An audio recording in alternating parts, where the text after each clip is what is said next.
Spartan fans, we're here with the associate head coach for San Jose State women's basketball, Ryan Cooper.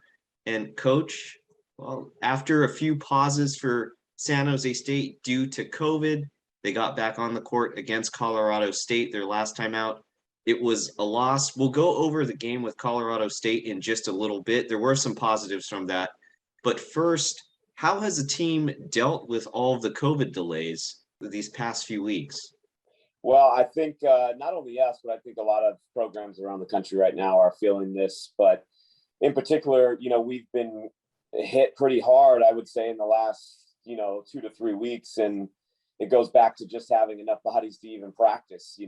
We've been kind of hovering right around that 6, 7, 8 number of healthy bodies and eligible bodies to participate in practice and games. And so I think, now that we're getting hopefully through the end of our, kind of COVID era, so to speak, where we're in and out of the lineup and, we're trying to get, at least back to 10, and that number's kind of been unattainable for us in the last couple of weeks. So we're looking good here coming up in the next week or so, hopefully. But yeah, we've been, it's been a struggle, right? Just trying to prepare with a low number and, throughout the week and getting in and out of practices and trying to get as much as we can done in preparation for, a game that could or could not be played.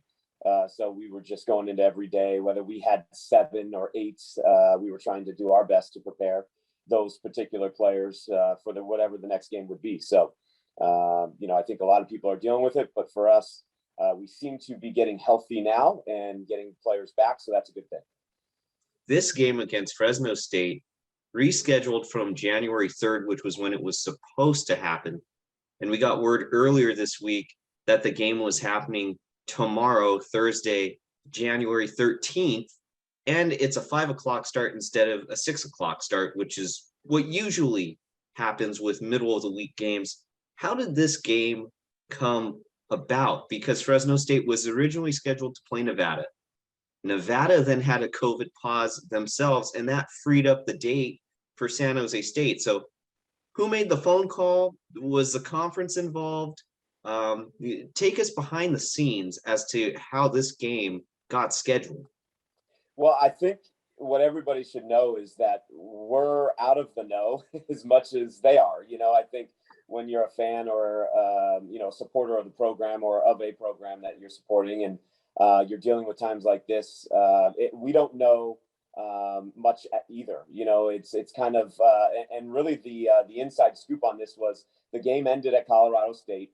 We know obviously that game with Fresno State, the first go around, was postponed, and the attempt to try and reschedule was always, obviously on the forefront of trying to squeeze it into the calendar before we got to the conference tournament in Las Vegas come March. So at any time we thought, maybe one of our bye weeks might get absorbed by that game and that game could be placed in one of those weeks. But the game ends at Colorado State and there's already chatter about possibly, sneaking in a game, that makeup game, Fresno State this week, since we had an opening before we played Saturday at Fresno State. So, the conference got together Monday morning and they met.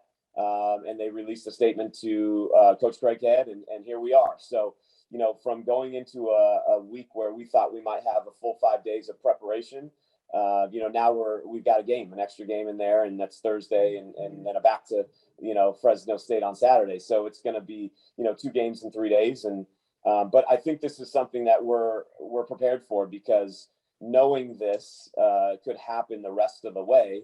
All of January and all of February, just to try and get those games in before the conference tournament. So, well aware of the fact that we've got to be flexible, adaptable, and understand that, we might be heading into a game with 1 day prep just to try and squeeze these no contest games in so that everybody gets the full amount of games played in the conference season. Fresno State, they've had some COVID issues of their own, some COVID delays of their own. They have not played since New Year's Eve. Is that an advantage for San Jose State? And if it is, how do you exploit that advantage tomorrow? Yeah, it's a good question. I don't know, really, because we were in this situation where we had, 10 days off from competition. And so, you can look at it two ways. Really hard to simulate game reps, and from a conditioning standpoint, it's just never the same without getting games in. And so I think it might hurt you in those areas. But, from a coaching staff perspective, I think anytime you have more days to maybe get some injuries healthy and some people back on the floor and some time off to really dive into yourself and see if you can't fix some things internally with practice time and film and get some more individual workouts in. So, I mean, I think it could go both ways. I think, there's no replacing competition and just how that affects, just conditioning, like I said, and game reps and execution. But, I think for us, it's rivalry week, and anytime Fresno State is on the schedule and you're going to be up for that game, so whether you had 1 day off or 10 days off, it's going to be a battle. It's going to be a war, and you got to be prepared for that. So I think emotions are going to be running high. I think there's going to be a lot of adrenaline out there, and the competition is going to be high, and it's going to be a dogfight, and I just think it doesn't really matter what team had how many days off. When we're scheduled to play Fresno State, we know it's going to be a war. So we're ready to play. We're here with Associate Head Coach Ryan Cooper for San Jose State women's basketball. We'll get back to the rivalry game in just a moment, but I want to go back to the last game and the last couple games that San Jose State played before this contest tomorrow against Fresno State. San Jose State, they struggled up until this point in the season, but I thought that the first half that the team played against Nevada on New Year's Eve might have been the best half of basketball that the team has played all season. Then against Colorado State, the team shoots 50% from beyond the arc. And Deja Ross, she played great. 6 for 13 from the field, 5 of 8 from downtown. So with that being said, what exactly is the ceiling for this team? Because those games have had lopsided scores, but we know that San Jose State has not been at full strength. Yeah, I mean, I'm going to go back to the Colorado State game. I think, regardless of the outcome, you're right. There were some real positives for us. And we came out of that game feeling, we were upset with the outcome. Obviously, we ran out of gas in the fourth quarter. And I think you could see that. But we fought.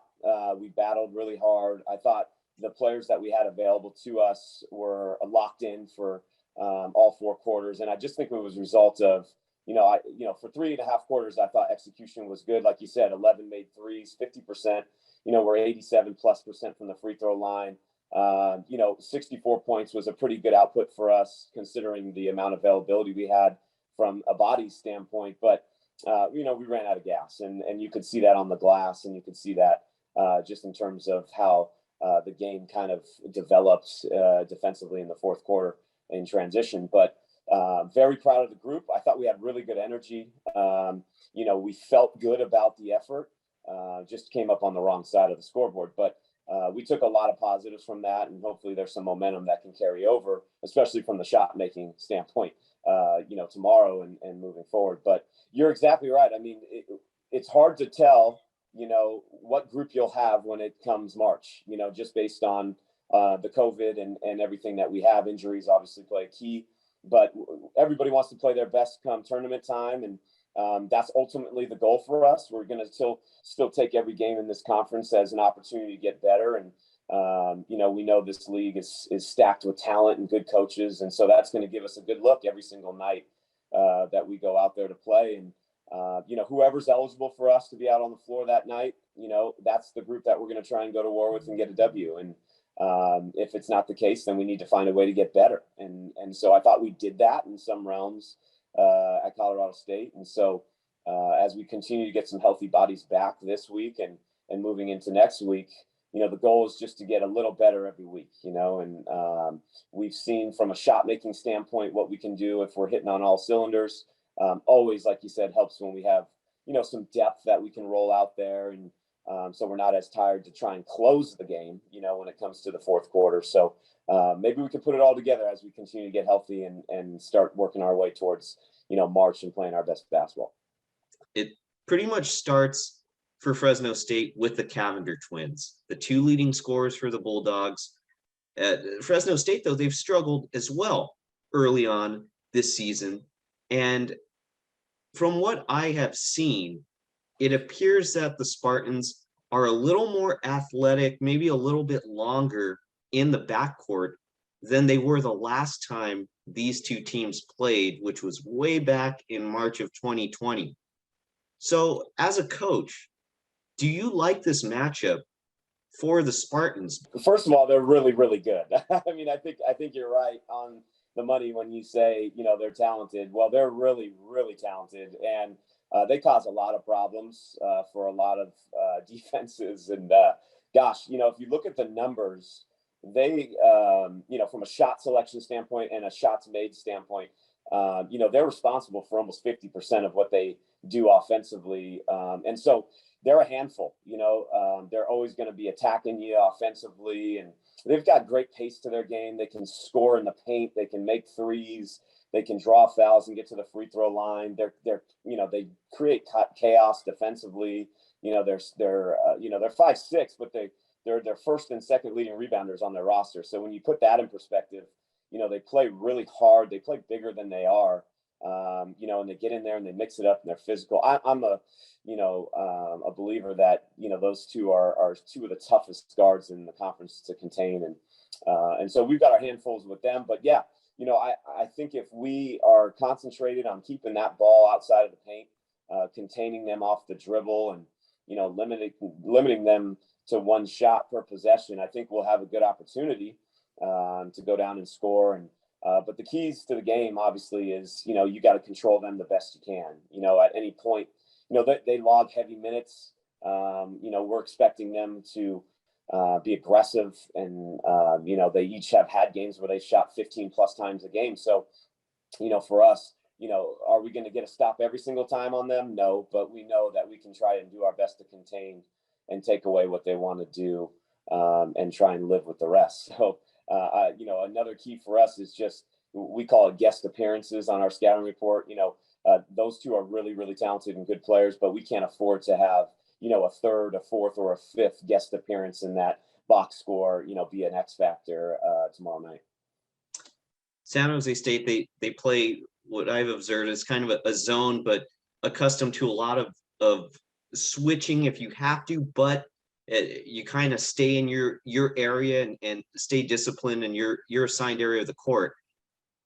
Is it going to be crucial for the Spartans to be able to make switches when they have to against the guards for Fresno State? And what guards are the Spartans going to have assigned to those two in the backcourt? I would imagine Ross would be one, maybe Sophia Jones even off the bench.